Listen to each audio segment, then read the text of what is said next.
Have you ever asked yourself, why do I end up with the same type of person? Our brains are wired to repeat familiar patterns, even in relationships. But the good news is we can change that wiring. We can change those patterns. Why do we sometimes feel strongly attracted to, or quite often feel strongly attracted to people that are not very good for us? What we call chemistry can sometimes, mostly be our brains just responding to familiar patterns. And very often we find that those patterns our brain are responding to start in childhood. Hi, I'm Noel. My mission is to give you the psychological tools to understand yourself, to understand other people in your life, and to live a healthier and a happier life. Why do we keep choosing the same type of partner? Very simply put, humans are creatures of habit. That's how our brain works. So we practice behaviors so that they will happen automatically. If you think about boiling an egg, you sort of learned how to do it, and then your executive functioning goes, boil an egg, and then your body gets off and does it, and you're involved in doing other things. Hopefully, that's the way your brain works, because that should be how it works. And it's sort of the same for everything we do in life. And so we default to neurological pathways that exist, which we call habit, from whatever stimulus is going on. Now, the question is whether the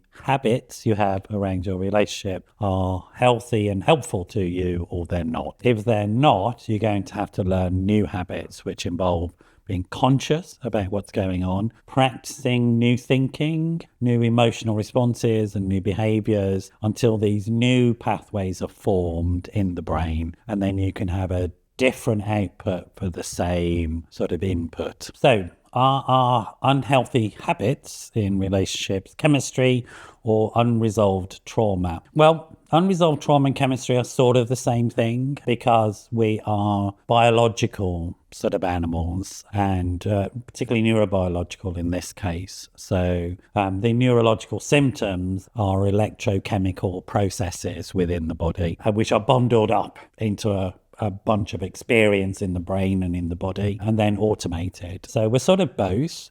If, however, there are patterns of relationship that exist for you that involve a lot of trauma, then you will default to those habitually, and your conscious brain, the bit you're using to listen to me and the bit I'm using to talk to you, will be going, why am I doing this again? The reality is the vast majority of our functioning is habitual, and so we need to understand that process. That's why consciousness exists, because it can go, does the habits I have service me in the context that I'm in right now? And if it doesn't, you can use your conscious brain with the help of a professional to reform those habits and have new habits come into place, which is a long-winded way of saying that some people have what's called trauma bonding, and breaking that trauma bonding, moving into a new way of relating to somebody that's healthier for you and for them, is a really, really helpful thing to do. If you like this video, please don't forget to like, comment and subscribe. It really helps me a lot, folks.